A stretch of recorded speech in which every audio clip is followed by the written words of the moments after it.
नमस्कार मैत्रिणींनो, एक गृहिणी चॅनलमध्ये आपलं स्वागत आहे. आणि मी आज बनवणार आहे चक्रीचा हलवा. तर चला तर मग बघूया.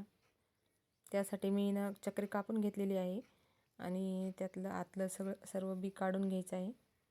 नंतर ते सर्व साल्ट काढून घ्यायचं आहे. साल्ट झाल्याच्या नंतर हे खिसून घ्यायचं आहे. सर्व काही खिसणं झालेलं आहे.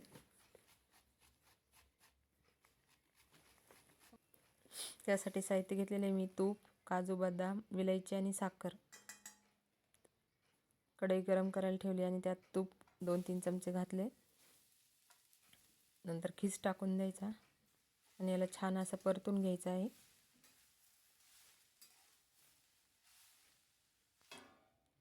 तर थोडं 5 ते 10 मिनटं झाकून वाफ यायला पाहिजे असं ठेवलं आहे. आणि नंतर तोपर्यंत मी काजू बदाम कट करून घेते.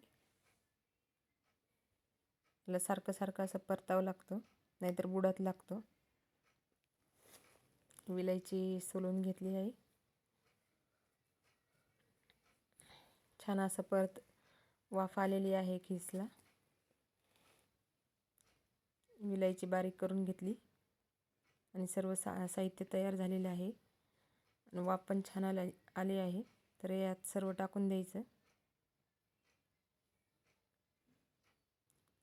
याला आता छान असं मिक्स करून घ्यायचं. सर्व काही मिक्स झालेलं आहे. थोड्या वेळ 5 ते 10 मिनटं आपला हलवा तयार. तर तुम्हाला कशी वाटली रेसिपी नक्कीच सांगा. आवडलं असेल तर लाईक आणि सबस्क्राईब करा. बाय.